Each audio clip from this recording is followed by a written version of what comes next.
Alam mo, kasalanan mo to. Ikaw ang dahilan ng lahat ng ito. Mapapatay talaga kita.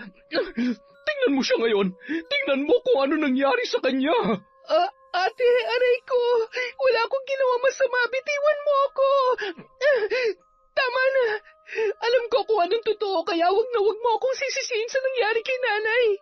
Dahil sa ating dalawa, ikaw ang may kasalanan. Wala ka na bang ibang alam gawin kundi isisisakin ang lahat? Napapraning ka na. Nagtitimpi lang ako sa'yo pero sa pagkakataong ito, hindi ko nahahiyaan pa nasaktan mo ako. Humanda ka sa akin, babae ka. Sa pagkakataong ito, sisiguruhin ko na hindi ka na makakaligtas. Kailangan mo na rin manahimik sa ilalim ng hukay.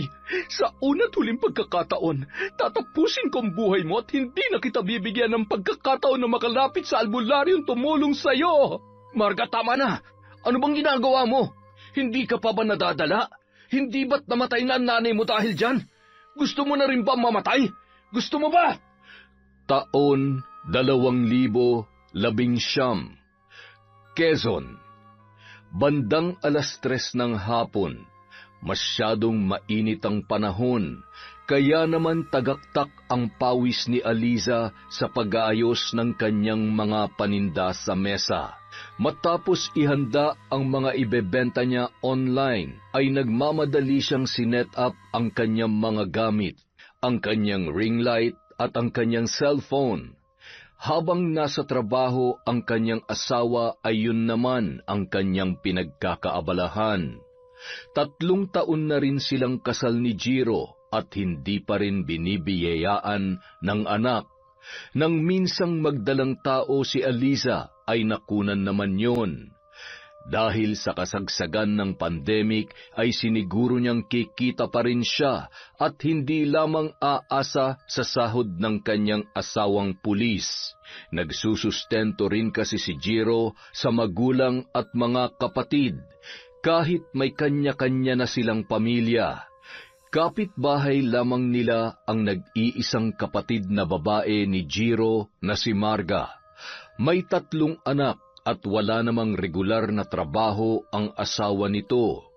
Bukod doon, lulong pa yun sa sugal at madalas din na umuuwi ng lasing. Pinagtatakpan lamang ni Marga ang problema niya sa kanyang asawa. Ayaw na ayaw niyang may nasasabing hindi maganda ang mga tao sa kanya, lalong-lalo na ang nanay dulor niya. Matapos iset up ang kanyang mga gamit ay agad na siyang nagsimula sa pagla-live sa kanyang Facebook account. Ilang segundo lamang ay marami na sa friends niya sa lugar nila ang nanonood at nag-aabang ng kanyang mga paninda. Magandang hapon mga suki! Ang init! Kasing init ng pagtanggap niyo sa mga paninda ko, mga Marsh, Momsy, Bebe, Daddy, Kuya. Marami na naman tayong bagong paninda ngayon. Murang-mura. Kaya may na. Sa ating first item, face mask kayo dyan. 10 box lang po ang available. Tuloy ang chismisan, basta suot nyo to. At syempre, kailangan nyo rin ng face shield. Just comment, mine face shield. At kung ilan ang gusto nyo, protektado ka na sa virus, pati sa mga taong toxic sa buhay nyo. Charot! Samantala, ng mga oras na yon ay nanonood naman ang panganay na anak ni Marga at aliw na aliw pa kay Aliza. Ang galing-galing naman magbenta ni Tita Aliza. Ang daming bumibili. Ang ganda-ganda niya, no? Tapos mabait pa. Talaga, favorite ako ni Tita Aliza. Ay, hindi ako kaya. Mas favorite niya ako. Lagi niya kaya akong binibigyan ng ano. Ano bang pinagtatalunan niyo dyan, ha? Ano ba yung pinapanood niyo sa cellphone ko? Pauubos ng load niyan, kakapanood ng mga walang kwentang. Abat? Naka-live na naman ng bida-bida at nagmamaganda kong hipag. Hoy, kayong dalawa, may hugasan doon at ligpitin sa kusina. Asikasuhin niyo na mga yon, dali. Hay, napakainit at lalong umiinit ang ulo ko sa lintik na babaeng to. Naiinis man, patuloy pa rin yon sa panonood sa ginagawa ni Aliza. Maya-maya, dumating naman si Aling Dolor na nakiusisa sa kanyang pinapanood. Sino ba yung madaldal at napakaingay na pinapanood mo? Oh, may dala akong suman dito. Nagluto ang asawa ni Arnold. Ay, teka, si Eliza ba yan? Ano bang pinagagagawa niyan?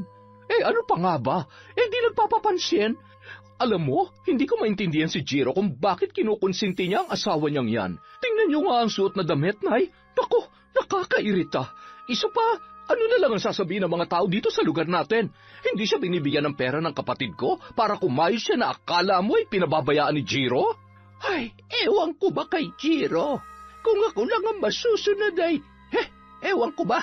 Ni minsan ay hindi man lamang gumaan ang loob ko sa babaeng yan. Kahit sa huling hininga ko, hindi ko matatanggap yan bilang manugang ko. Sana'y makakilala pa ng bago si Jiro at tuluyan ang iwanan ng babaeng yan. Alam ko na, Nanay. Bisitin natin ang babae na yan para lumabas ang sungay. Kapag nangyari yun, sigurado makikita ni Jiro kung anong klaseng babae ang asawa niya. Ano na naman ba yung iniisip mo?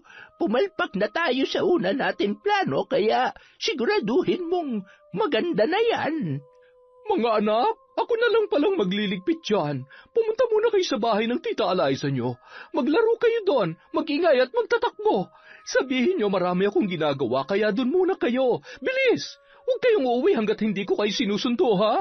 Naiintindihan nyo ba? Pero, Nanay... Bingi ka ba? Bilisan nyo na! Dali! Mga batang to talaga! Nagkatinginan na lamang ang dalawang bata dahil sa mga sinabi ng kanilang ina. Agad namang hinila ng panganay na anak ang bunso nitong kapatid. Maingay, malikot at iyakin yun, kaya siguradong maiistorbo si Eliza sa pagtitinda. Masyado mo naman yatang sinisindak ang mga anak mo, Marga. Nanay, sanay na sa akin yung mga yan. At saka, maigi na yan. Yung may kinatatakutan sila para hindi lumaking matitigas ang ulo. At baka matulad pa kay Jiro na hindi man lamang nakikinig sa atin. Ay naku, sinabi mo pa.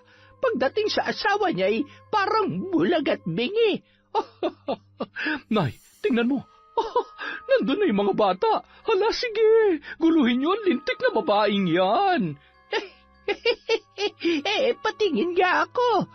Samantala, Naku, nandito ang napaka-cute kong mga pamangkin. Ay siya, mamayang gabi na lang po ulit. 8:00 ng gabi. Maraming salamat, miners. napakamot ulo na lamang si Eliza nang magsidatingan ang mga pamangkin ng kanyang asawa. Bukod sa maingay ay hindi mapakali ang mga yon, kaya minabuti na lamang niyang tumigil sa pagtitinda online. Kayo talaga? Ang galing-galing niyong tumiming.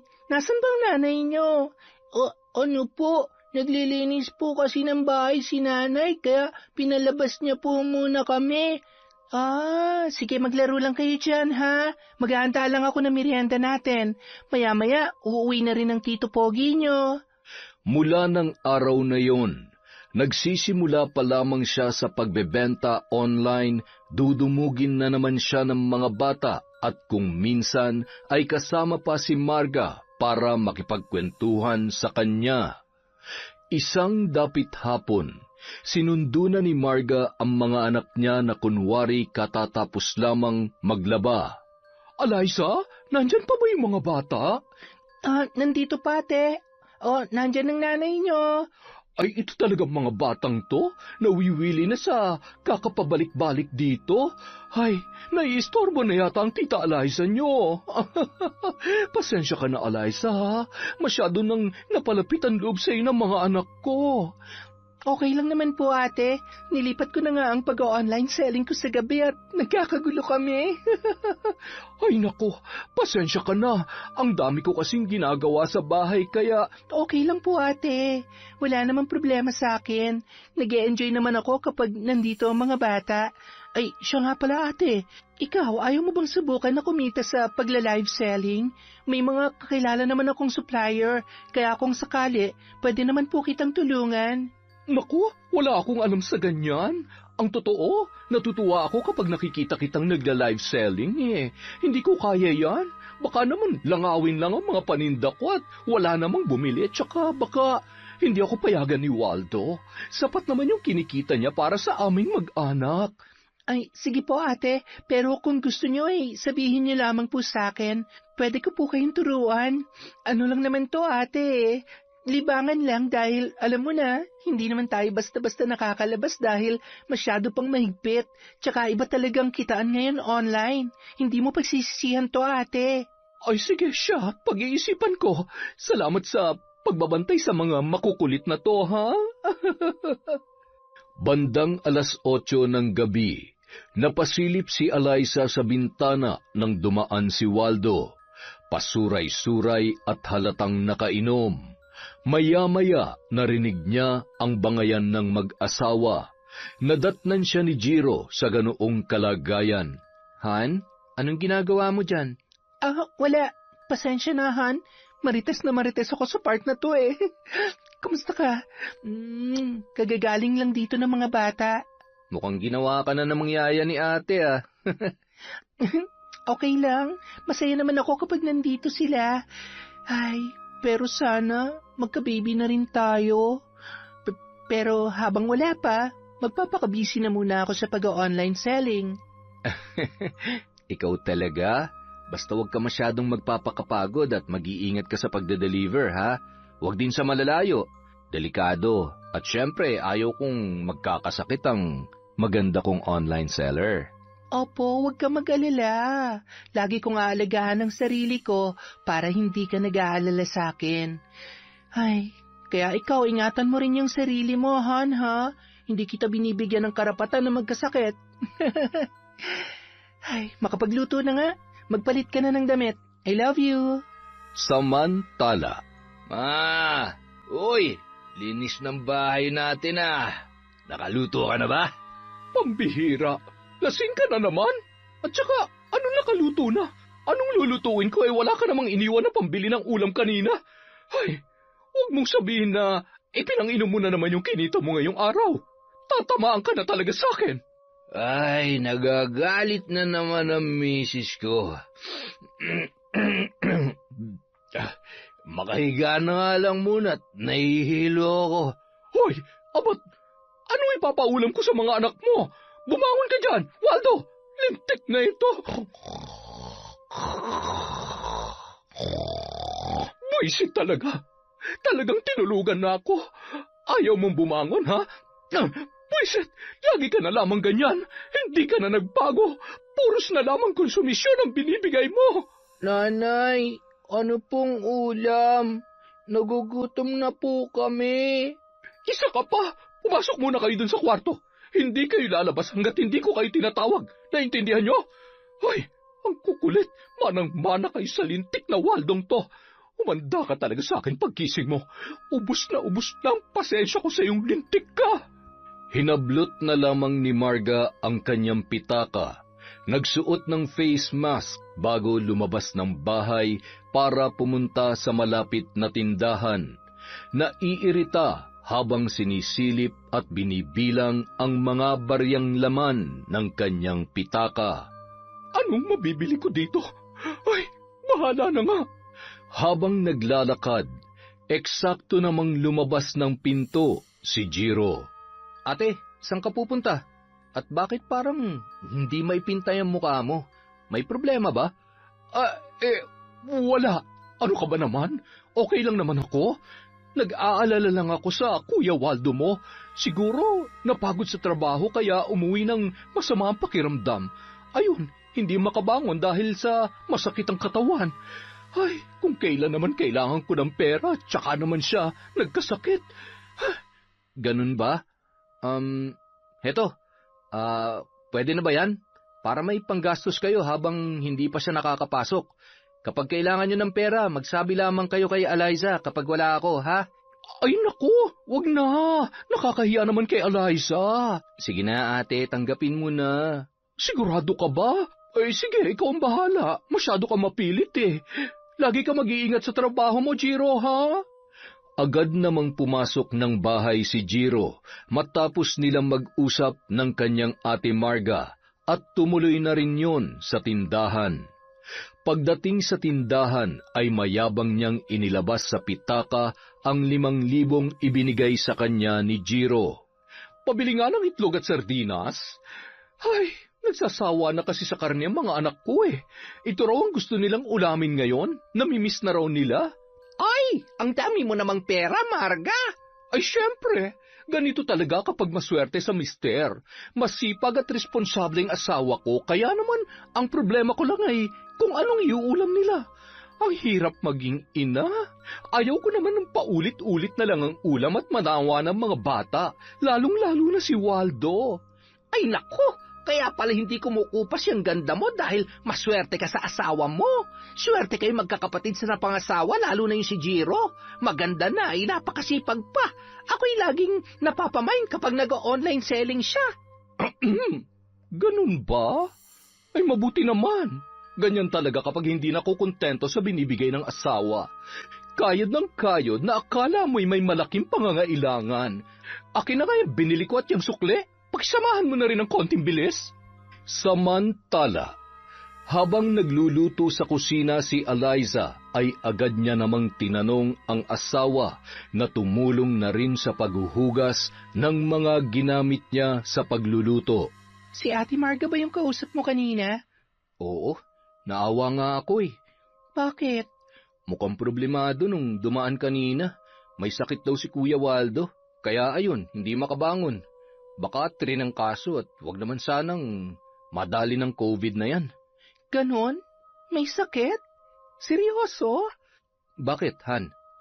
Kasi kanina, nakita ko pa siya na pasuray-suray, kaya naabutan mo ako nakasilip dun sa bintana. Iniisip ko nga kung bakit lasing eh. Bawal naman ngayon ang inuman dahil nga sa virus. Pero baka namalikmata lang ako at baka kaya ganun yung lakad niya dahil masama nga ang pakiramdam. Pero para talagang nakainom eh. Ay, bahala na nga. Makapaghain na nga lang. Maya-maya mag-online selling ulit ako. Aba, talaga namang seryosong-seryoso ka na dyan, ha? Baka naman ikayaman na natin yan. Di mabuti. Alam mo, Han, marami rin naman tayong natutulungan dahil hindi na nila kailangan lumabas pa para bumili. Isa pa, murang-mura lang ang mga paninda ko. At yung kinita ko rito, pwede nating itulong kung may nangangailangan. At saka, sa ganitong panahon, dapat may naitatabi talaga tayo. Isa pa, gusto ko makatulong sa pag-iipon natin para sa pag-aaral ng mga magiging anak natin. Mga? Ayos ah. Parang gusto ko yan. Kaya lang, wala eh. Bago ka matapos sa pagbabenta, tulog na ako. Sorry naman. Huwag ka mag-alala. Mamaya, pagkatapos ko, promise, gigisingin kita. Kinabukasan, nagulat si Eliza na maagang-maaga pa ay pinuntahan na agad siya ng kanyang Ate Marga. May dala pa yung masarap na almusal. Nagluto ako ng pansit. Mag-almusal ka na. Heto oh. At saka, may sasabihin nga pala ako sa'yo. Tungkol dun sa inaalok mo sa akin. Nagpaalam ako sa Kuya Waldo mo. Sabi niya kung gusto ko raw subukan, wala naman daw problema. Isa pa, nabuburyong na rin ako sa bahay eh. Wala akong magawa. Mas maganda rin kung matutulungan ko ang kuya niyo sa paghahanap buhay, hindi ba? Kaya lang ay wala naman kaming internet, kaya... Naku, hindi naman po problema yan, ate. Aabot po sa inyo yung wifi connection namin. Talaga? Naku, salamat Eliza ha. Napakaswerte naman talaga ni Jiro sa iyo. Tinuruan siya ni Eliza kung paano magbenta at ipinakilala niya rin yon sa kanyang mga supplier. Ano ate, may tanong ka pa ba o may tutulong pa ba ako sa'yo? Nako, okay na. Salamat talaga, Eliza, ha? Wala ka talagang kasimbait. Si ate naman, sino-sino pa ba magtutulungan? Basta sa una, tiyaga-tiyaga lang po talaga at diskarte kung paano mapapaubos ang paninda. At saka, ano pala ate, para hindi tayo magkasabay sa pagla-live, ikaw sa umaga, ako sa gabi. Baka rin kasi humina ang internet connection kung magsasabay tayo. Ay siya, sige. Wala namang problema dyan. Paano? Uuwi na ako na makabenta na. Sige po ate, galingan mo. Good luck! Salamat naman at kinakausap na ako ni Ate Marga. Siguro naman nagbago na ang tingin niya sa akin. Hindi naman kasi ako katulad ng iniisip nila. Nang araw ding yon, nagsimula ng magbenta si Marga. Marami rin ang natuwa, lalo na ang kanyang mga kaibigan. Hanggang sa lumipas ang mga araw, marami na rin siyang naging customer. Minsan ay nagrerenta siya ng tricycle para makapag-deliver. Kung minsan naman ay isinasabay siya ni Eliza sa kotse nito. Nakapagpundar na kasi ang mag-asawa ng sasakyan na siyang ginagamit ni Eliza sa pagde-deliver ng kanyang mga paninda. Isang gabi, ang sakit ng katawan ko. Nakakapagod. Buti na lang at marami-rami naman ang kita ngayon kesa kahapon. Bakit kaya parang tumutumal ang paninda ko? Parang kailangan ko atang makaisip ng paraan kung, naka-live pa si Eliza? Makanood nga kung may bumibili. Sa kabilang banda, Ay, grabe naman po. Maraming salamat mga miners. Simot na po ang paninda natin. Kakatok na lang po ulit ako bukas sa mga pinto ninyo. Salamat and God bless. samantala, Grabe, 5,000 viewers ang nanonood. Nakakainis. Humanda ka sa akin. ano ba yung binubulong-bulong mo dyan? Matulog ka na. Anong oras na? Manahimik ka nga dyan. Huwag ka magreklamo kung hindi ako didiskarte ay kawawa ang mga anak mo. Kinabukasan, naisipan ni Marga na babaan ang presyo ng kanyang mga paninda. Bumili na kayo. Main nyo ng mga ito. Murang-mura, mas mura kesa sa dating presyo. Mas mura kesa sa paninda ng iba dyan. Sino tong mas magaling magtinda at maayos mag-deliver? Si Eliza, dun na lang kami bibili. Naku, wala namang problema. Mas gusto nyo doon, di doon ka. Lumayas ka dito sa live ko. Biro lang mga sisi ko. Tuloy ang hanap buhay. Sunod na item na tayo. Lalo lamang nadagdagan ang inis ni Marga, lalo na't kahit anong gawin niya ay napakarami pa rin ng customer at higit na mas mabenta ang mga paninda ni Eliza. At lalong nadadagdagan ang inis niya nang magpa-buy one take one pa ang kanyang hipag. Hanggang sa hindi niya na napigilan ang sarili na itago ang inggit at galit sa asawa ng kapatid niyang si Jiro, mula sa pasaring sa kanyang mga post at maging sa live nito. Isang araw, nagtatakbuhan ang mga anak ni Marga sa bahay ni Eliza at Jiro nang biglang nasagi ang cellphone niya at nabasag yon. Dahil natakot ang bata, ay bigla na lamang yung umiyak. Ayan, ang lilikot niya naman kasi. Wala na. Nabasag ng cellphone ni tita. Ay, wag na kayong umiyak. Umupo muna kayo at baka... Lalo pang lumakas ang iyak ng bata, kaya naman napatakbo si Marga para usisain kung ano ang nangyayari. Eliza, bakit umiyak ang anak ko, ha? Ano po kasi, ate? Nabasag niya kasi yung cellphone ko. Tapos, sinaktan mo ang anak ko dahil sa cellphone na yan, ha? Pinag-iinitan mo ba ang anak ko? Makakatikim ka talaga sa akin, babae ka. Halika nga dito. Ate, bitiwan niyo po ako. Hindi ko sinaktan ng anak mo. Aray! Nanay, tama na po. Umuwi kayo dun sa bahay. Bilis, kakalbuhin ko lang muna ang babaeng ito. Pinupuno mo na talaga ako. Sabi na, bitawan mo ako. Talagang lumalaban ka pa? Bakit hindi? Hindi ko sinaktan ng mga bata. Bakit ko gagawin yon? Ang kitid naman ang utak mo, ate. Hindi naman pwedeng hayaan na lang kitang manakit. Kung tutuusin, dapat nga magpasalamat ka pa sa akin dahil inaalagaan ko mga anak mo. Tapos ako pa ang masama. Hindi naman yata tama to. Huwag ka na magpalusot pa. Alam kong naiinis ka na sa akin kasi may kakumpetensya ka na. Makasarili ka. Alam ko naman na inis ka na sa akin. Kaya kung ano-ano na lamang ang pinagagagawa mo para makabenta ka at mapunta sa iyo lahat ng customer ko. Hindi totoo yan. Ni minsan hindi ko naisip yan. Bakit ba ganyan na lamang ang galit niyo sa akin?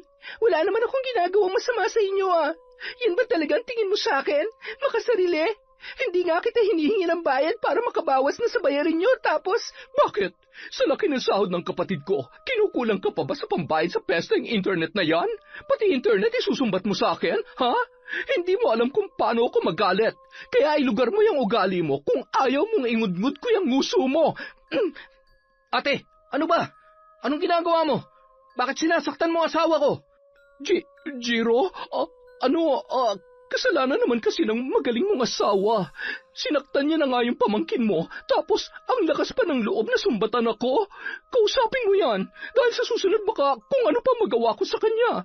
Hindi magagawa ni Eliza yan, ate. Kilala ko siya, at mahal na mahal niya mga pamangkin ko. Isa pa, gusto ko lang din ipaalala sa iyo na ito na ang una't huling beses na masasaktan mong asawa ko. Akala niyo ba hindi ko alam na sinisiraan mo si Eliza sa mga taga rito? Nagtitimpi lang ako dahil ayaw ko ng gulo. Umalis ka na at baka kung ano pa masabi ko. Sige, kampihan mo yung asawa mo. Kalimutan mo ng kapatid mo ko. Magsama kayo, mga buwisit. Han, sorry.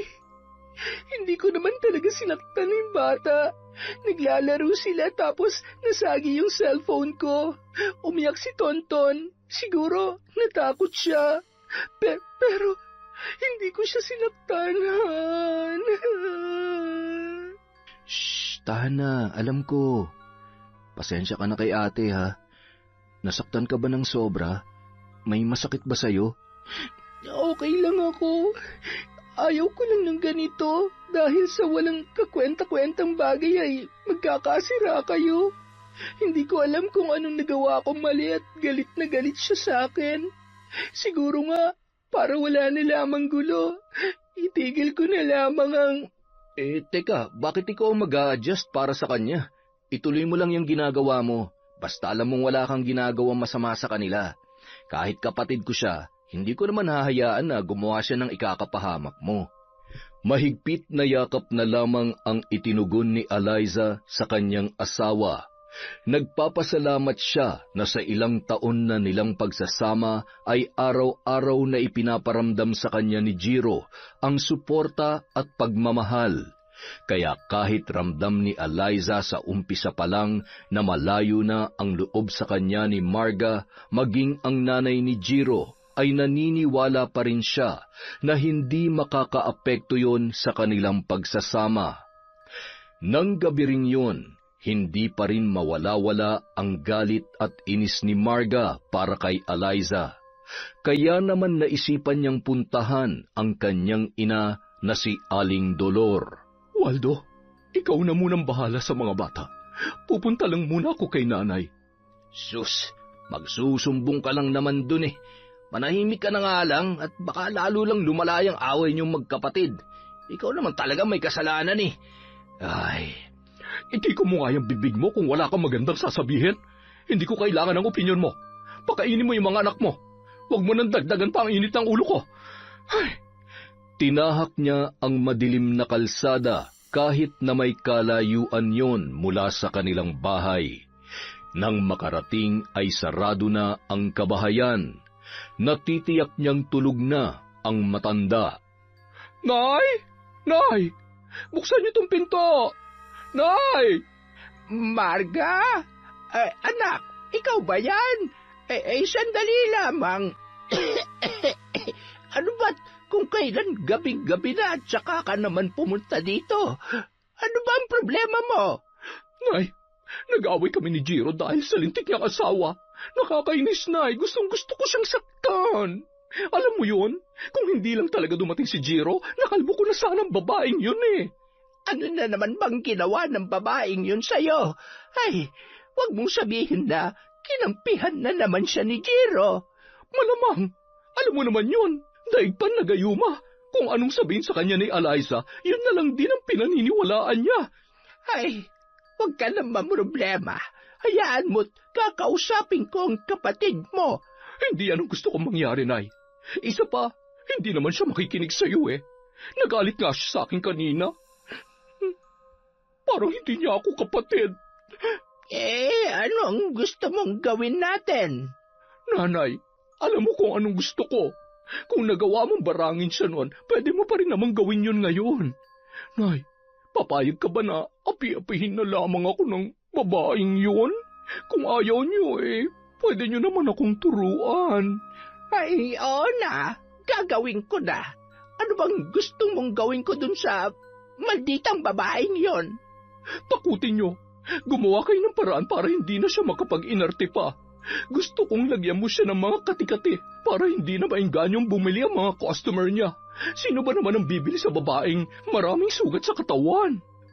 Siya, sige na. Ako na ang bahala. Pambihira. Baka mamaya ako pang mabalikan ng gagawin kong ito. Alam mo naman ang nangyari nung huli kong ginamit ang kaalaman kong ito. Hindi mo ba naaalala ang nangyari sa tatay mo? Nay, hindi yun. Sadya namang may sakit talaga si tatay. Yun ang dahilan ng pagkamatay niya, hindi ang pambabarang mo.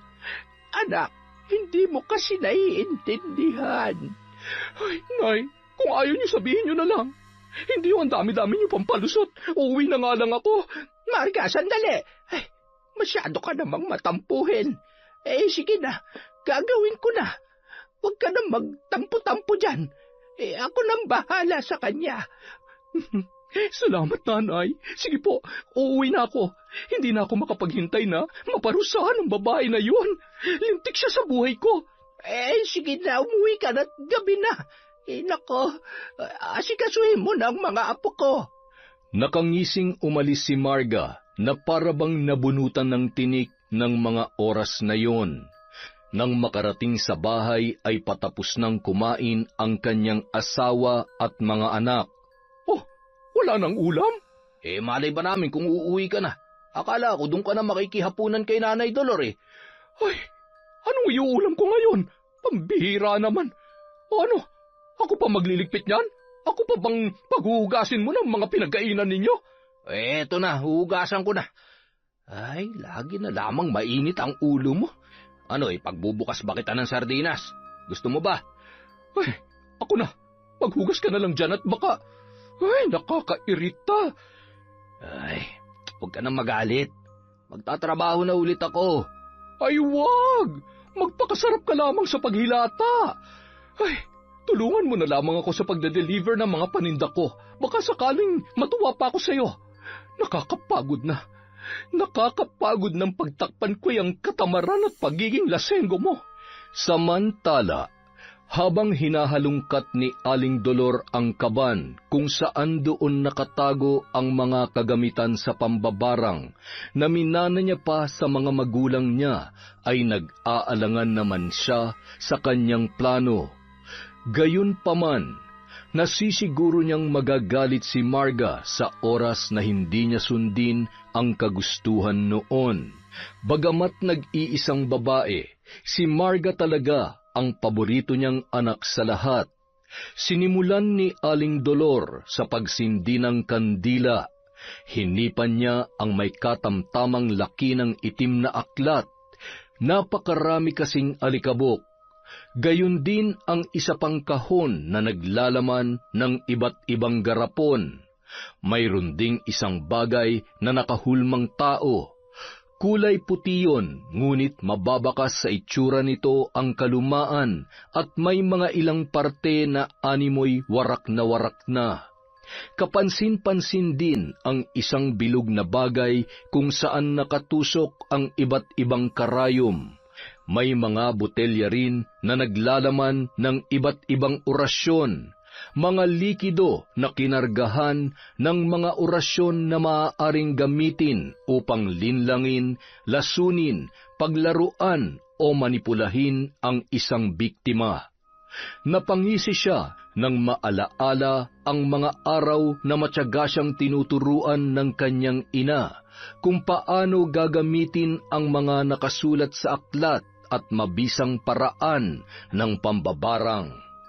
Kaya niyang paglaruan at takutin lamang ang kanyang bibiktimahin at maaari ding patayin agad-agad kung kanyang gugustuhin. Nakangiti siyang dinampot ang isang larawan na nakaipit sa unang bahagi ng aklat na kanyang hawak nung mga oras na yon. Napakaganda mong babae pero ewan ko ba, wala man lamang akong maramdamang kahit kaunting amor para sa'yo. Tutal, kahit ano namang gawin ko mula pa noon, ay hindi ko kayo mapaghiwalay ng anak ko. Di sige. Sa pangalawang pagkakataon, dito ko na lamang idadaan ang pagkayamot ko sa iyo. Isa pa, ayaw na ayaw ko sa lahat ay ang madedehado si Marga. Dahil sa iyo, lalo lamang napapalayo ang loob sa amin ni Jiro.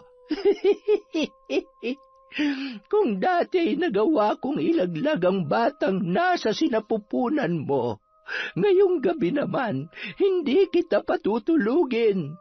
Gamit ang karayom na ito, paulit-ulit kong tutusukin ang manikang ito. Maninikip ang dibdib mo, na parang sinasakal at nalulunod. At bukas makalawa, ikakalat kong katikati at sugat sa buo mong katawan na Liza. Pandidirihan at katatakutan ka, pati na rin ng sarili mong asawa. Paulit-ulit noon na binibigkas ang pangalan ni Eliza, matapos bigkasin ang mga kahindik-hindik na mga salita. Kasalukuyan namang nakahiga noon ang babae na nagpasya munang magpahinga ng gabing yon sa pagla-live selling. Sandali pa lamang siyang nakapikit nang biglang narinig niya ang isang boses. Napabalikwas siya na parang takot na takot. Han, ano nangyari sa'yo? Ikaw ba yung bumubulong sa tenga ko? Ha? Bakit ko naman gagawin yun? Han naman, kakahiga lang natin na naginip ka na agad. Hindi ako nananaginip. Sigurado kong may tumatawag sa pangalan ko. Rinig na rinig ko kaya hindi ako pwede magkamali. Han, tinatakot mo lang ang sarili mo. Humiga ka na dito sa braso ko. Matulog na tayo. Tulungan mo ako. Han, ano ba talaga nangyayari sa'yo? May sumasakal sa akin. Han, wala. Ikaw lang naman ang nakahawak dyan sa leeg mo. Kaya ka nasasakal. Ayos ka lang ba? Sigurado ka bang hindi ka nabago kanina? Hindi ako nabago. Bakit pa ayaw mo maniwala sa akin?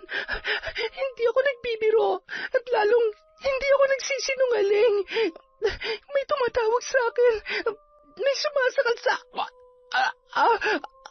Aray, ang kati-kati, ang likod ko. May mga gumagapang sa likod ko. Han, wala. Wala naman na. Jiro, natatakot ako. Ano ba nangyayari sa akin? Mahigpit na lamang naniyakap ni Jiro ang kanyang asawa. Gusto niya sanang dalhin sa ospital yun, ngunit mariin namang tumanggi si Eliza, lalo na't alam nila kung gaano kadelikado na mahawa ng mga pasyente na may virus.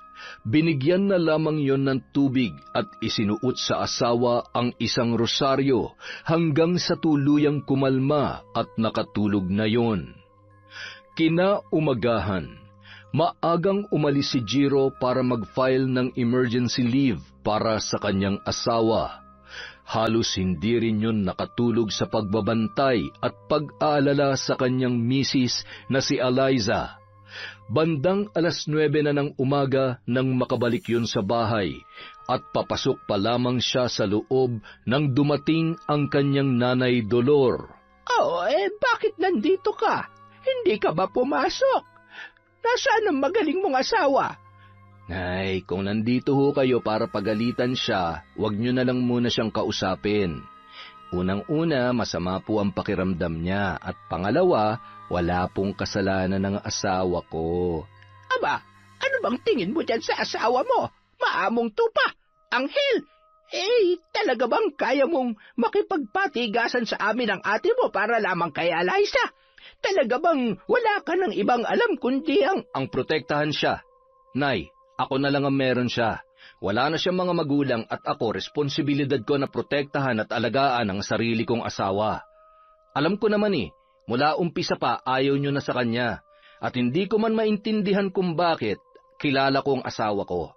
Mabuti siyang tao at sa kabila ng lahat ng mga sinasabi niyong di maganda, bago at matapos man kaming maikasal, tiniis niya kasi mahal niya ako. Sana kahit konting respeto naman sa asawa ko, Nay. Pasensya na kayo, pero wala po ako nakikitang mali na siyang pinili kong makasama sa buhay. Nung panahon na walang-wala ako, siya lang ang nandyan para sa akin. Sige na, makakaalis na kayo. Tandaan mo ang araw na to. Kalimutan mo ng nanay mo ko. Pasasaan ba't darating ang araw na kakailanganin mo rin ako? Magsama kayo ng lintik na asawa mo. Nagngingit-ngit sa galit na umalis si Aling Dolor at dumiretso sa bahay ng kanyang anak na si Marga. Nay, bakit kayo umiiyak? Ano nangyari? Tubig? Gusto niyo ba ng tubig? Agad namang kumuha ng tubig at uminom ang matanda. Ang lakas ng loob ni Jiro na sagot-sagutin ako. Bakit? Dahil may maayos siyang trabaho ngayon. Kung sa bagay, wala nga naman akong ambag sa pagpapaaral sa kanya. Tingnan lang natin kung kaya niyang pagalingin ang asawa niya kahit may pampagamot pa siya. Alam mo, tama ka.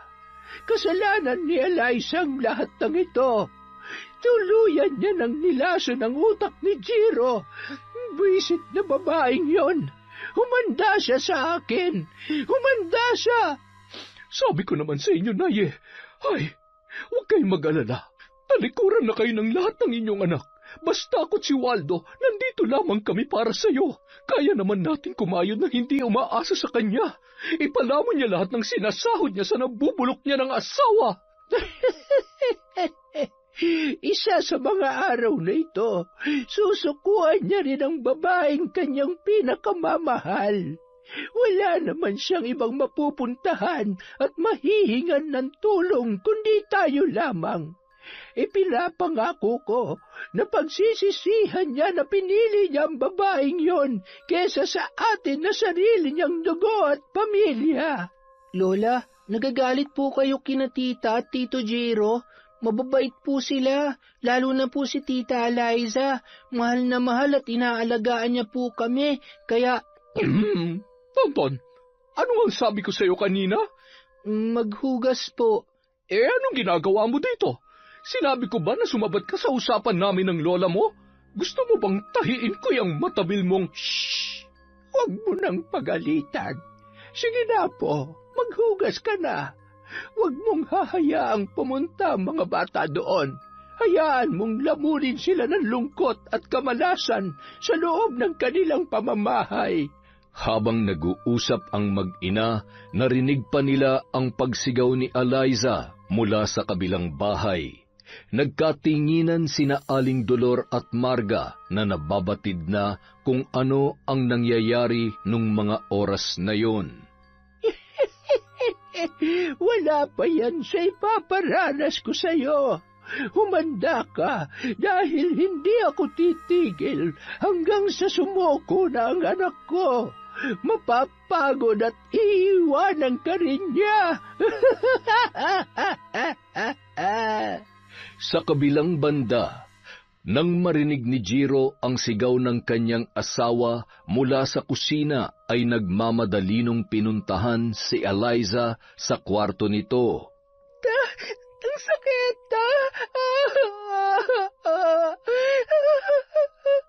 Ano ba nangyari? Nahulog ako sa kama. Aray! Nahihilo kasi ako eh. Medyo nandidilim ang paningin ko. Nahihilo, nagsusuka. Baka naman naglilihi ka na ulit, Han.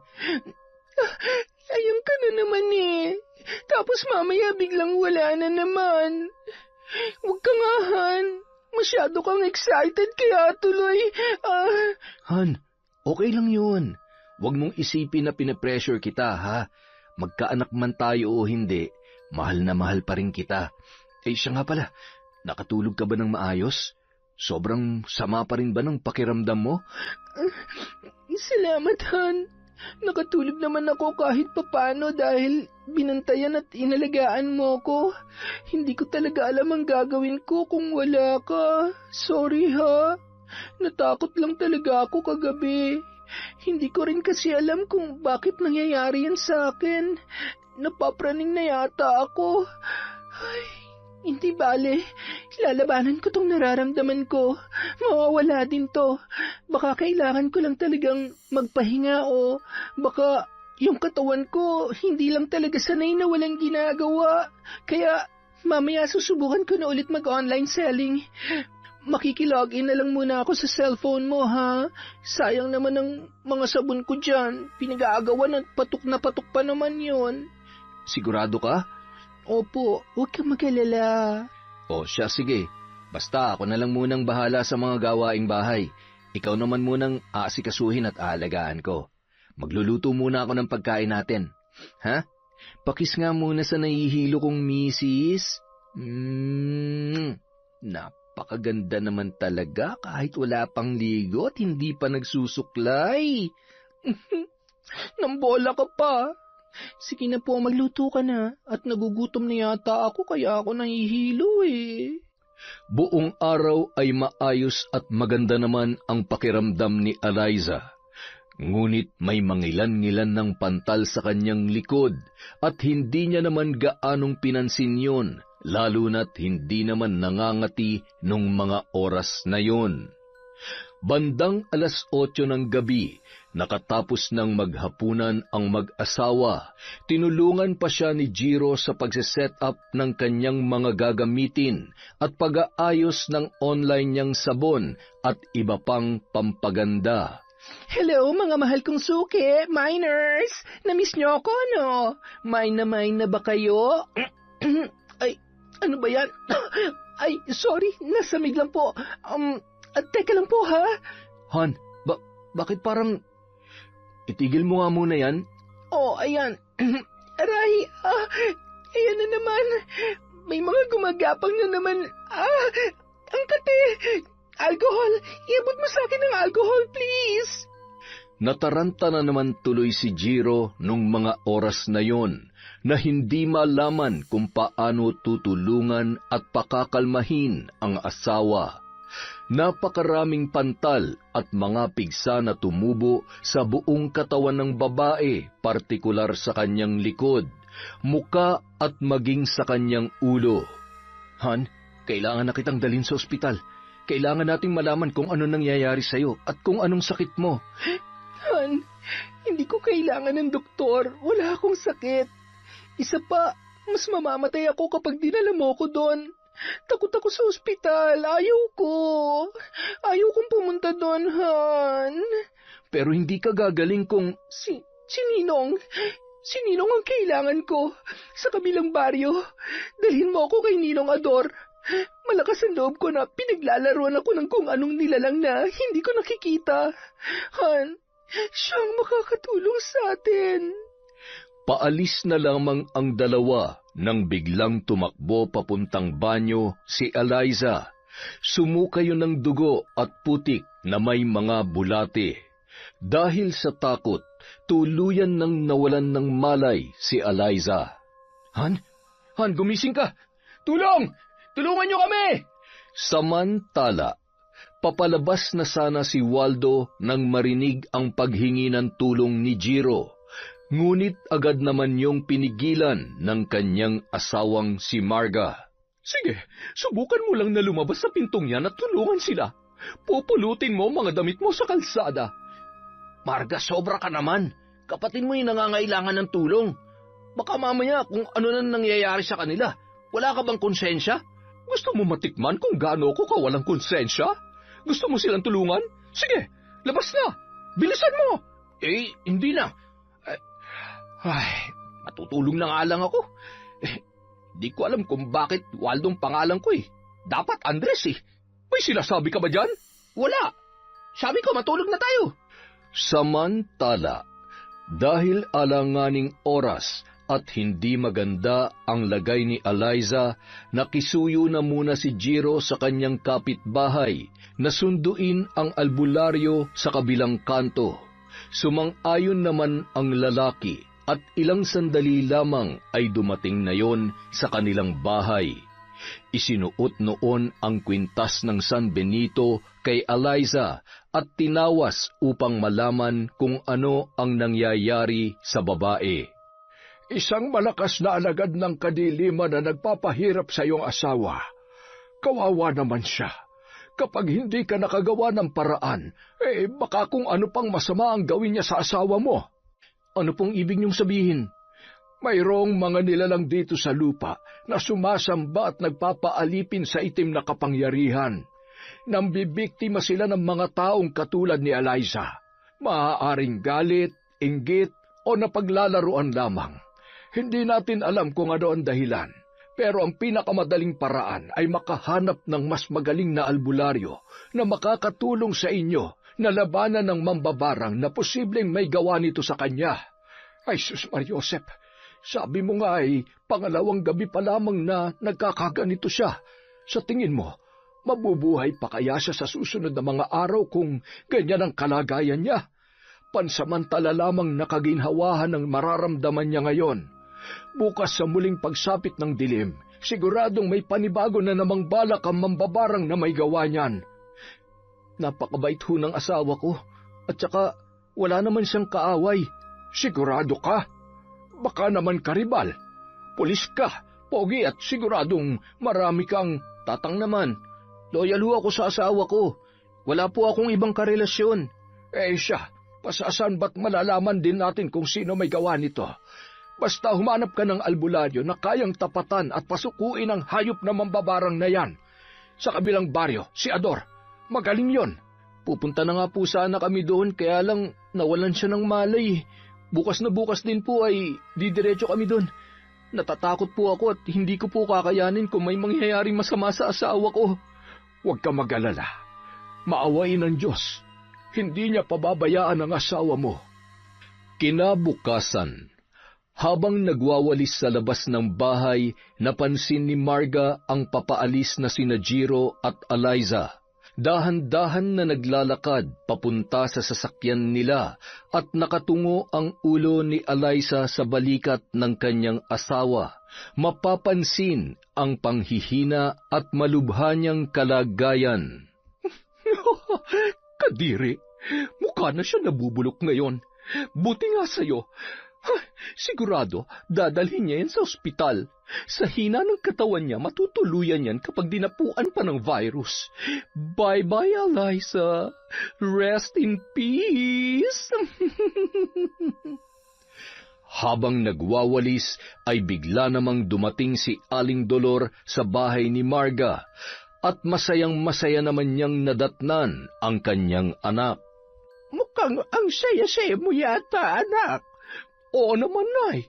Bukod sa nasakin ang mga customer ni Eliza, mataas ang kita, maraming pera. Tapos, may good news pa, Nay. Nakita ko kanina sina Eliza at Jiro. Siguradong pupunta na yun sa ospital. Kahit saan pa mang pribadong ospital o kahit sino pang mahusay na doktor, hindi na siya mapapagaling. Ay, pasasaan ba? At kapag natuluyan ang babaeng yon, babalik at babalik na sa atin si Jiro. Tama, at higit sa lahat, hindi niya maaaring malaman na may kinalaman tayo sa nangyayari sa asawa niya. Paano kung dalhin nila sa albularyo yon? Hindi ba? Paano kung maisip nila na... Kasasabi mo lamang, hindi ba? Sabi mo dadalhin sa ospital, tapos ngayon, biglang... Ang sakit naman nun, Nay. Malay ko ba? Natural, may pera sila Di sa ospital yun. Halos kalahating oras din ang biyahe ng mag-asawa dahil pasikot-sikot na daan at nasa liblib na bahagi ang bahay ni Mang Ador. Kilala bilang isang albularyo. Ninong yon sa binyag ni Eliza, kaya nasisiguro na mag-asawa na yun mismo ang makakatulong sa kanilang problema. Tao po! Tao po! May mga bisita yata ako Sandali lang. Ninong? Eliza, anak, ikaw ba yan? Ano nangyari sa'yo? Mano po, Ninong? Ako nga po ito. Ninong, tulungan niyo po ako. Hindi ko po alam kung anong nangyayari sa akin. Si Jiro po pala, asawa ko. Ay, tumuloy kayo. Dito. Umupo kayo. Kailan pa ito? Pangatlong araw na po ngayon. Mambabarang ang may gawa nito. Ay, Diyos ko. Napakaraming sugat at may mga lamang. Grabe. Demonyo at wala siyang awa. Kung sino man yon, lintik lang ang walang ganti. Isang pagkakamali na ikaw ang biniktima niya. Huwag kayo matakot. Kayang-kaya kong pagalingin si Eliza. At higit sa lahat, ibabalik ko doble at triple sa mambabarang na yon ang ginawa niya sa'yo. Pati na rin sa may masamang loob na may pakananan lahat ng ito. Hindi ko po alam kung anong ginawa kong mali para mangyari sa akin to. Wala naman po akong sinasagasaang tao, pero bakit? Ganun talaga. Kung minsan, gumawa ka man ng tama sa mata ng mga taong may lihim na galit sa iyo, wala silang ibang makikita kundi ang pagkakamali mo. Kung minsan naman, may mga taong sadyang makitid ang utak at nagpapatalo sa inggit sa kanilang puso. Hayaan mo, hindi naman magtatagumpay ang mga taong tulad nila. Sandali lamang at kukunin ko mga gamit ko sa panggagamot. May idinikit si Mang Ador na medalyon sa noo ng babae. Dikit na dikit yon at napapaaray naman si Eliza. Tila ba nag-iiba-iba ang kanyang boses. Okay lang po ba siya? Han, ayos ka lang ba? Okay lang siya. Huwag ka mag-alala. Hawakan mo ang balikat niya habang inuusal ko ang orasyon. At nag-usal na nga ang matanda ng kakaibang salita na tanging siya lamang ang nakakaunawa. Lahat ng sumpa at sakit na nasa loob ng katawan ng babaeng ito ay ibinabalik ko sa iyo at sa lahat ng may masamang loob na dahilan ng lahat ng ito. Rebulatar Dominus!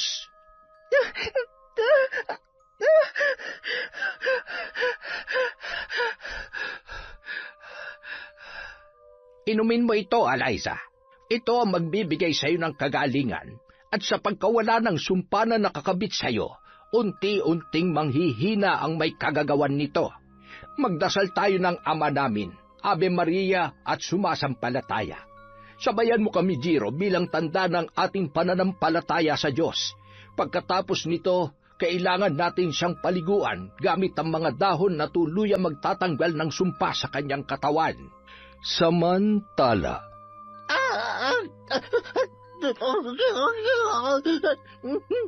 Didilimang.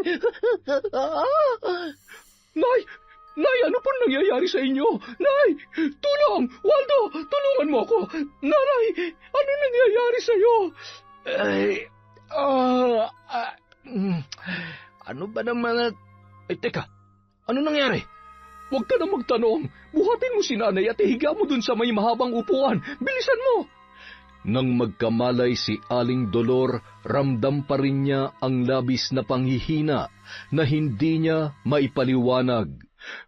Nay, sigurado ba kayo na kaya niyong umuwi mag-isa? Huwag kang mag-alala, anak. Kaya ko ang sarili ko. Siguro ay kailangan ko lamang magpahinga. Ay siya, aalis na ako. Mga apo, uuwi na si Lola. Ay, ano ba tong nangyayari sa akin? Hindi kaya... Ay, huwag naman sana. Dahil kapag nagkataon, siguradong hindi nakakayanin ng katawang lupa ko. Pero kung sakali man, ako na lamang sana at wag nang isa sa mga anak ko. Samantala, doon na nagpalipas ng gabi ang mag-asawang sina Jiro at Eliza sa bahay ni Mang Ador. Parang isang himala na nanumbalik agad sa normal ang lakas at naghilom ang mga sugat ng babae. Kinabukasan, maagang nagpaalam ang dalawa. Bago umalis ay iniabot pa ni Mang Ador sa kanyang inaanak na si Eliza ang isang papel kung saan nakasulat ang orasyon na kailangan niyang basahin sa bawat pagsapit ng 6:00 ng gabi. Pagkatapos ay isinuot niya rin ang isang kwintas na nagtataglay ng mutya na magbibigay proteksyon kung sakaling may magtangkang muli sa kanyang buhay. Mahigpit na yumakap ang babae sa kanyang ninong at mangyak-ngiyak na nagpasalamat. Maraming salamat po, Ninong. Niligtas niyo po ang buhay ko. Ay, walang anuman, anak. Sige na, mag-iingat kayo. Jiro, huwag mong pababayaan ang inaanak ko, ha? Dalawin niyo ako ulit dito kung hindi kayo abala. Tungkol pala sa mga taong nasa likod ng pambabarang kay Eliza. Tiyak na malalaman niyo rin kung sino pagsapit ng takdang panahon. Tumango na lamang ang dalawa. Ngunit may isang taong gumugulo sa isipan ni Jiro nung mga oras na yon na hindi niya masabi-sabi sa kanyang asawa. Habang nasa biyahe at natutulog si Eliza, naiiyak siyang pinagmamasdan ang kanyang asawa habang inaalala ang pagtitiis na naranasan nito mula pa lamang noong sila ay magkasintahan. Batid niya lahat na masasakit na salita na natamo noon at pangit na pagtrato mula sa kanyang pamilya ay tiniis lamang ni Eliza dahil sa sobrang pagmamahal nito sa kanya. Ni minsan hindi yun nagreklamo at hindi rin yun nawalan ng pag-asa na darating ang araw na matatanggap at magugustuhan din siya ni Aling Dolor at lalong-lalo na ng kapatid niyang si Marga. Nang makarating sila sa bahay ay hinayaan ni Jiro na magpahinga muna ang kanyang asawa. Pagkatapos magluto ng pagkain at maglagay ng tubig sa kanilang kwarto, ay marahan niyang hinagkan ang noo nang natutulog pa rin na si Eliza. Naglakad lamang siya papunta sa bahay ng kanyang nanay Dolor. Bago yun ay dumaan muna siya sa bahay ng panganay niyang kapatid na lalaki. Matapos magkumustahan ay nagpaalam na rin siya at pumunta sa bahay ng kanyang ina. Nay! Nay! Nay, papasok na po ako. Tumungo siya sa may kusina, ngunit hindi naman niya yon nakita. Kaya naman nagmamadali siyang pumunta sa kwarto ng kanyang nanay. Nakaligpit ang kama at maging ang mga kumot at unan. Naisipan niyang pumunta sa isa pang kwarto at doon ay nakita niya ang nanghihina niyang ina habang yakap-yakap ang isang aklat. Umiiyak yun at namimilipit sa sakit. Kapansin-pansin ang mga sugat noon sa kanyang katawan. Nay, ano nangyari sa inyo? Anong ibig sabihin nito? Kayo ba? Kayo ba ng barang kay Eliza? Magsalita kayo, sumagot kayo, Nay. Patawarin mo ko, anak. Patawad sa ginawa ko sa asawa mo. Nagpadala lamang ako sa sobrang inis ko sa kanya. Sana'y mapatawad niya ako sa nag-awa ko. Patawarin niya sana ako, anak. Hindi ko naman ipinipilit sa inyo kung ayaw nyo talaga siya. Pero yung barangin nyo siya, Nay, sobra na yun. Tingnan nyo, ano nangyari sa inyo? Paano na kayo ngayon? Paano kung kayo mawala dahil sa sarili nyong kagagawan? Kung ito ang kabayaran sa ginawa ko, tatanggapin ko. Masaya na ako na makahingi ng tawad sa inyong mag-asawa. Gusto ko siyang makausap. Gusto kong humingi ng tawad kay Eliza. Mahigit 1 buwan na ganoon ang kalagayan ni Aling Dolor, kaya naman tulong-tulong sila sa pag-aalaga, lalo na't mayat-mayang kailangan linisan ang kanyang mga sugat. Kapag napapabayaan ay pinagpipiestahan yon ng mga bangaw, para yung nababaliw na sa kakahiyaw dahil sa sobrang sakit. Salit-salitan sila sa pagbabantay, ngunit ang pinaka nag-aasikaso sa matanda ay si Eliza. Sa kabila ng mga nalaman niya ay pinili niyang patawarin ang nanay ni Jiro pag-aalang-alang sa kanyang asawa. Isang araw, Aray! Dahan-dahan naman, anak. Pwede ba? Huwag ka na nga magreklamo. Napapagod na ako. Napabayaan ko na ang negosyo ko dahil sa kakabantay ko sa iyo. At saka, nakakadiri na. Kapag naiisip ko yung sugat niyo, kapag kumakain ako, nandidiri ako at nasusuka. Hanggang kailan niyo ba kami pahihirapan? Alam niyo, mas mabuti pang mamatay na lamang ako. Yun ba? Yun ba ang gusto mong sabihin? Hindi mo ba alam na dahil sa'yo? Dahil sinunod ko ang kagustuhan mo. Kung meron man dapat isang tao na nakukonsensya at dapat magmalasakit, ikaw yon. Nay, ate, ano nangyayari dito? Ate Marga, bakit umiiyak si nanay? Isipin mo na kung anong gusto mong isipin. Sige, magsumbong ka sa magaling mong asawa na sinasaktan kayo ng nanay niyo. Para lubos na. Tutal, pare-pareho naman kayo. Lahat kayo ang tingin sa akin, demonyo. Magsama-sama kayo. Aligaan mo yung mag-isa mo. Uuwi na ako at hindi na ako babalik dito. Marga! Eliza, anak, patawarin mo sana ako. Nay! Ate Marga, si nanay! Nay! Nagtakbuhan ang dalawang magkapatid at ang mga asawa nito nang marinig ang malakas na hiyaw ni Eliza at Marga. Malapit lamang kasi ang bahay ng mga yon sa tinitirhan ng matanda. Alam mo, kasalanan mo ito. Ikaw ang dahilan ng lahat ng ito. Mapapatay talaga kita. Tingnan mo siya ngayon. Tingnan mo kung ano nangyari sa kanya. Ate, aray ko. Wala akong ginawang masama. Bitiwan mo ako. Tama na. Alam ko kung anong totoo, kaya wag mo akong sisihin sa nangyari kay nanay. Dahil sa ating dalawa, ikaw ang may kasalanan. Wala ka nang ibang alam kundi isisi sa akin ang lahat. Napapraning ka na. Nagtitimpi lang ako sa'yo pero sa pagkakataong ito, hindi ko nahayaan pa nasaktan mo ako. Inawat naman ng mga kapatid nito ang dalawa dahil nagkakasakitan na at siya namang dating ni Jiro. Nay, ano nangyari? Nay! Nay! Ang mabuti pa, ikaw na magsabi sa kanila kung ano ba talaga nangyari. Sabihin mo!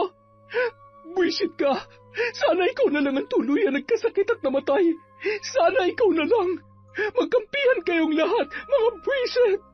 Naging emosyonal si Eliza ng araw na yon.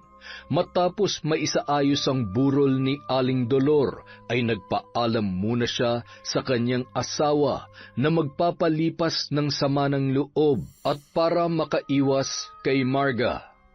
Alam ko na malungkot ka sa nangyari kay nanay. Bilang respeto sa burol niya, ako na lamang muna ang iiwas. Tsaka, naguguluhan din ako. Kailangan ko lang din munang huminga sa mga nangyayari. Babalik din ako agad. Kailangan ko lang munang mag-isip-isip at ipahinga tong nararamdaman ko. Baka kasi hindi na ako makapagpigil kapag nagkainitan ulit kami ni ate. Sa halip na sagutin ang sinabi ni Eliza, mahigpit na yakap na lamang ang itinugon niya sa kanyang asawa. Naiintindihan niya ang nararamdaman nito, kaya naman kinaumagahan, inihatid niya yon sa bahay ng ninong ador niya. Ninong, dito na lang po muna ako sa inyo. Pasensya na, wala po kasi akong ibang mapupuntahan eh. Ganito pala ang pakiramdam ng wala ng mga magulang. Ang hirap, mula nang mawala sila, kay Jiro na lang umikot ang buhay ko. Kaya kahit anong pagtrato sa akin ng nanay dati at ni Ate Marga, tinitiis ko. Ayaw ko kasing mawala sa akin si Jiro. At saka, mahal po niya ako. Hindi naman ako pinababayaan ni Jiro. Kakampi ko siya sa lahat ng pagkakataon. Pero dahil sa bagay na yon, parang ako naman ang dahilan kung bakit nagkasira sila ng ate niya. Anak, wala kang kasalanan. Kahit saang anggulo mo tingnan, wala kang ginawang mali. Gayon din si Jiro. Kasama yan sa pagbuo ng sariling pamilya. Mula nang ikasal kayo, ikaw na ang prioridad niya. Responsibilidad ka niya. Lalo na't alam niya na wala ka namang ginagawang mali. Ginawa lang ni Jiro kung ano ang tama. Yun nangyari sa nanay niya at dun sa malditang Margarita na yon. Huwag kang nakikinig sa mga sinasabi nun. Hindi mo kasalanan kung ipinanganak siyang makitid ang utak. Ay, isa pa, ganun kasi siyang pinalaki ng nanay Dolor niya. Maling pagmamahal at pagpapalaki sa anak. Ay, alam mo, Ninong, kung anong masakit? Si nanay ang nambarang sa akin. Inamin sa akin ni nanay ang lahat. Humingi siya ng tawad at kahit mabigat sa kalooban ko, pinatawad ko po siya. Ang masaklap, ginawa niya yon para kay Ate Marga. Sabi ko naman sa'yo, lalabas din ang totoo. At yun nangyari sa nanay ni Jiro. Yun na ang buwelta ng ginawa nila sa'yo. Grabe, Nong. Kung nandiri ako sa sarili ko nung nagpagamot ako sa inyo, mas malala po yung kinanay. May pagkakataon na kapag pinapalitan ko siya ng damit at nililinisan ko yung sugat niya, hindi ko alam kung namamalikmata ba ako pero may mga nakikita kong uod. Pati yung mga suka niya, may bulati at insekto. Tapos yung buhok niya nalalagas na po lahat. Ganun talaga kapag gumawa ng kasamaan. Doble o triple ang nagiging kabayaran. Basta hanggat patuloy mong dinarasal yung binigay ko sa'yo at suot mo ang kwintas na yan, hinding-hindi natatalab pa ang sumpa kahit sino pang magaling na mambabarang ang utusan ni Marga. Alam mo, dapat hindi yung mismong nanay niya ang tinamaan ng sumpa pabalik . Dapat si Marga. Baka sakaling bumait. May mga anak po si Ate Marga. Kung sakaling sa kanya nangyari yon, kawawa naman po ang mga bata. Ay, ewan ko ba, sa kabila ng mga nangyari, mukhang malabo na talagang magbago pa siya. Ay, naku, Ninong. Siguro, nang umulan ng kagaspangan ng ugali, siya lang ang gising at sinalo niya lahat. Halika, tuturuan kita ng iba pang orasyon na alam ko, para kung sakali man na kailanganin mo, ay alam mo na kung papaano po protektahan ang sarili mo. Makalipas ang 1 linggo, matapos mailibing si Aling Dolor, sinundo na rin ni Jiro ang kanyang asawa sa bahay ng ninong nito. Naiwang nagliligpit ng mga gamit sina Waldo at Marga. Nagmamadaling tumungo sa isang kwarto ang babae para hanapin ang aklat at mga gamit ng nanay niya sa pambabarang. Pagkatapos makuha ang mga yun, ay inilagay niya sa isang garbage bag at binitbit papauwi sa kanilang bahay. Ano naman yung bitbit mo? Huwag mong sabihin na dadalhin mong basurang yan sa bahay. Pambira ka naman, oo. Akin na't itatapon ko. Ano ba? Kung ikaw kayang ibalibag ko dyan, alam mo kanina pa ako nagtitimpi sa'yo. Inuubos mo na naman ang pasensya ko. Iniuubos? Ang sabihin mo, wala ka naman talagang pasensya pagdating sa akin. Lagi ka nalang galit. Ay, ano na naman yung binubulong-bulong mo dyan, ha? May sinasabi ka ba? Minumura mo ba ako? Minumura ka dyan. Kahit napakasama ng ugali mo, ni minsan hindi kita minura, oy. Mahal kaya kita kahit... Ay, huwag na nga lang. Parang tanga to. Tara na nga, bilisan na natin at siguradong nagkakagulo na naman sa bahay yung mga anak mo. Ay, salamat naman sa Diyos. Nasapian din ng magandang hangin. Sa loob ng 1 linggo, paulit-ulit na binasa at pinag-aralan ni Marga ang aklat ng karunungan. Binasa niya ang bawat pahina upang masigurong magtatagumpay siya sa kanyang plano.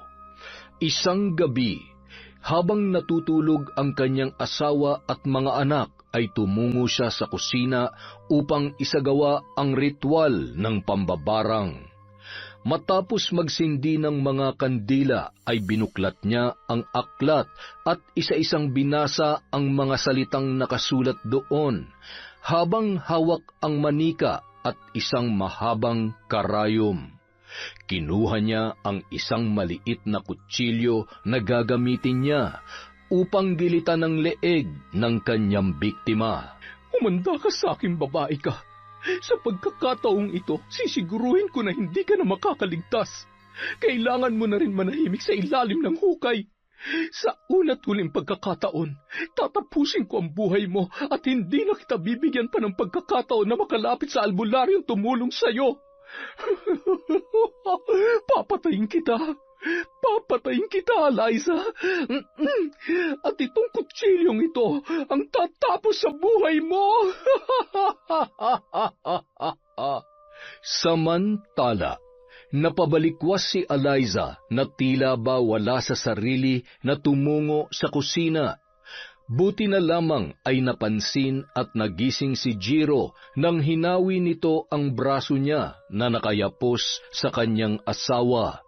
Sinundan niya yon at laking gulat niya nang makitang kinuha noon ang kutsilyo at tila wala sa sariling tinatapat yon sa kanyang leeg. Huwag kang lalapit sa akin. Kung hindi ay gigilitan ko ang leg ko. Han, wag! Ano ba nangyayari sa'yo? Bitawan mo ang kutsilyong yan. Han, makinig ka sa akin. Pinaglalaruan na naman ba siya? Kailangan ko siyang buhusan ng tubig na may orasyon. Agad niyang kinuha ang baso na nasa kanilang kwarto. Dinadasalan yon ni Eliza bago matulog at yon ang kanyang iniinom. Sakto na may kalahati pang tubig yon. Nagmamadaling kinuha at isinaboy sa muka ng kanyang asawa. Bigla na lamang nanumbalik sa sarili, ngunit ramdam niya ang paninikip ng kanyang dibdib. Nakita niya ang kwintas na binigay sa kanya ng kanyang ninong na nakalimutan niyang isuot ng gabing yun. Agad niya yung itinuro kay Jiro at isinuot yun sa kanya. Pagkatapos ay sabay nilang inusal ang mga dasal na ibinilin sa kanila ni Mang Ador. Nang manumbalik sa normal ang kanyang lakas, ay mahigpit niyang niyakap ang kanyang asawa at sabay na napahagulgol ang dalawa. Tahan na. Ligtas ka na. Mahal kita. Bakit nangyayari sa akin to? May nambabarang na naman ba sa akin? Mula ngayon kahit anong mangyari, wag na wag mong huhubarin ang kwintas mo. Naintindihan mo? Pinapakaba mo ko eh. Sobrang nag-alala ako sa'yo. Samantala, Hindi pwede to.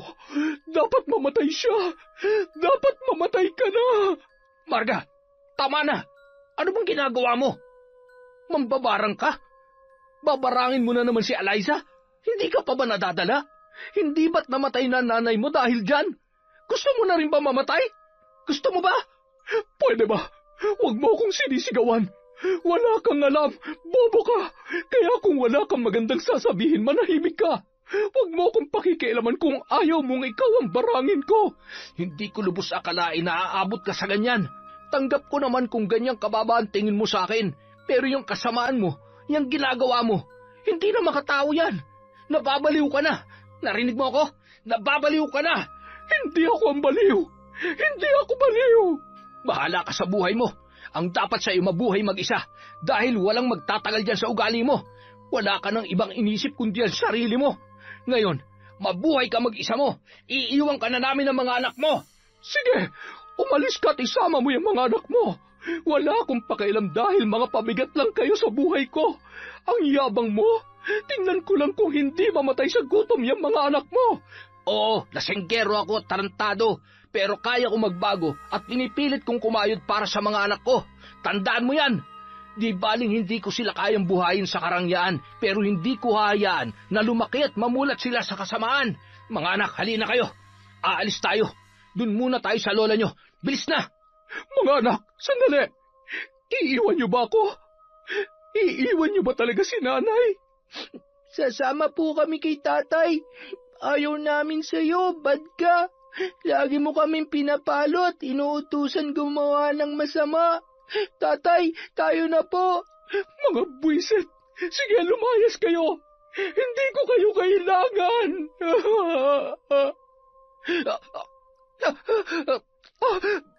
Bakit parang nanghihina ako?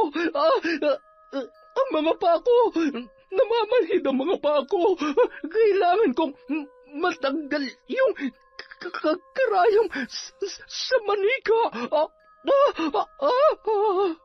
Habang gumagapang, pilit niyang inaabot ang manika na nasa mesa sa may kusina. Matapos niyang tanggalin ang karayom ay nakatayo naman ang babae. Nakita niya na lamang ang dugo na tumutulo sa iba't ibang parte ng kanyang katawan. Napakarami niyang sugat sa braso na animoy sinaksak. Napahawak yun sa kanyang muka nang maramdaman niya na tila gumaspang yon dahil sa kung ano-anong mga tumutubo. Hindi! Hindi ito maaari! Hindi pwede mangyari sa akin to! Aray! Maya-maya, nagpalingon-lingon yon nang marinig ang isang boses na pamilyar para sa kanya.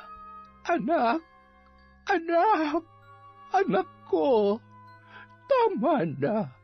Itigil mo na ito. Sumama ka na lamang sa akin. Huwag ka lalapit sa akin. Patay ka na.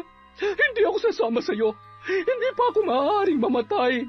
Papatayin ko pa si Eliza. Kailangan ko siyang patayin. Kapag namatay siya, gagaling na ako. Wala na akong kakumpetensya. Tapos si Jiro, tutulungan niya na ulit ako kasi wala na siyang asawa.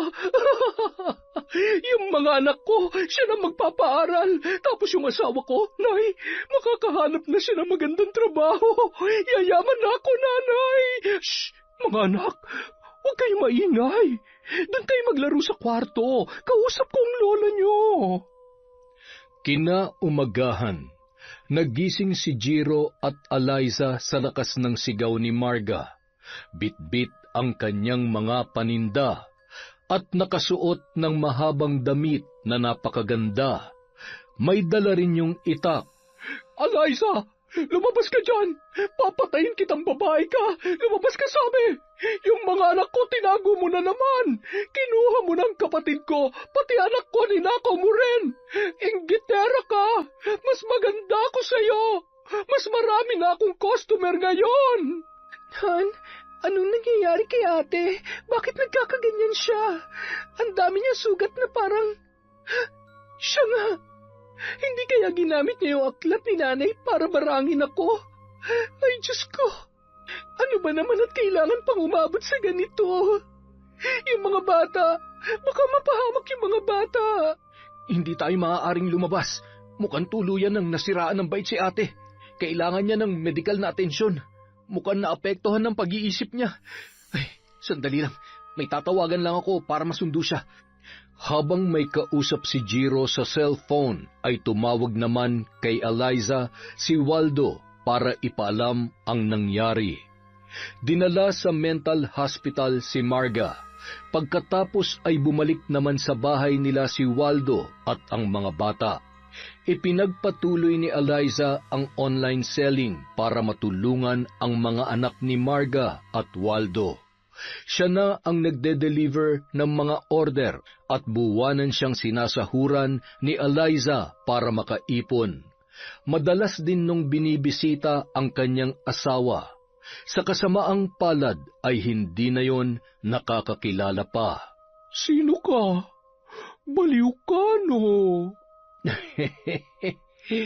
Ikaw talaga, hanggang ngayon talaga namang. Oo na. Kahit ginaganyan mo ko, mahal na mahal pa rin kita at baliw na baliw pa rin ako sa'yo. Ay, sana gumaling ka na. Alam mo, hinahanap ka na ng mga bata. Malalaki na sila at nasa maayos ng kalagayan. Magpagaling ka na, ha? Wala akong sakit. Ikaw magpagaling. Inom ka ng gamot. Patulog ka doon. Baka mamaya magwala ka na naman. Tingnan mo yun, oh. Ikukulong ka nila doon. Wala ka. Dahil sa mga nangyari, sina Eliza at Jiro na ang naging pangalawang magulang ng mga bata, ang nag-aalaga at nagpapaaral sa mga yon. Makalipas ang 2 taon, O, yung mga baon nyo, ilalagay ko na dito sa bag nyo, ha? Mag-aaral na mabuti at huwag makukulit. Kiss muna sa tita. Ang pabango naman. Pag-uwi, amoy araw. Naku. Sakay na kayo sa sasakyan. Dahan-dahan at baka may madapa, ha? Ang laki na ng mga anak natin, ah. Oo nga nakakatuwa. Ilang taon pa, makikipagsabayan na rin tong baby natin sa tiyan ko. Sumisipa-sipa na nga Gusto na rin yata mag-aral. Salamat, Han, ha? Salamat sa pagmamahal mo sa pamilya ko. At lalong-lalo na sa akin. Mahal na mahal kita, Eliza. Mahal na mahal din kita, Jiro. Yon! Napakaganda na naman ng kwento natin. At dahil dyan, meron na naman tayong shout out! Simulan natin kay Michito from Yokohama, Japan. Hi din po kay Dina Mansera. Hi din kay Janine Mamon. Hello kay Jenny Baywo, kay Niempa May at kay Niza Rose. Hi kay Aldrich Ags, kay Ria Estander from Dores Estander. Hi kay Ryan Alba at Loreto Lagahino from Elidia Bobes. Hello po kay Mel Santarita, kay Josephine Delmo. Shout out sa Chong, Viñas, Fajardo, Atisado at Mirabel family from RV Chong. Hi kay Shobe TV from Capiz. Hi kay Sherlyn Gumanzing from Muscat, Oman. Kay Agnes at Edgardo Fontanilla from San Pablo City. Kay Siren Carmen from Masbate. Hi sa Galedo family from Cabuyao, Laguna. Hi po kay Marites Nalika. Kay Chloe Dia from Cavite. Kay Phoebe K from Qatar. Sa Cuando, Mirasol at Ismo family. Hi po kay Virginia Belay. Kay Quilo Agustin, Shirley Agustin from Zamboanga City. Kay Alma Naong. Kay Alfredo Alona, kay I'm Merlin from California, USA, kay Lagawasang Xiao TV, hello po kay Jude Soriano, kay Alicia Cantoria from Masbate, hi kay Lent TV from Saudi Arabia, kay Kurt Mina, hi sa mga taga Polomolok, South Cotabato from Bobby D. Masoba, kay Inday Kulot from Saudi. Hi po kay Jerry Fulgencio, kay Eda Hamil from Lanao del Sur. At syempre, sa inyong lahat, maraming salamat po mula sa Kwentong Enteng.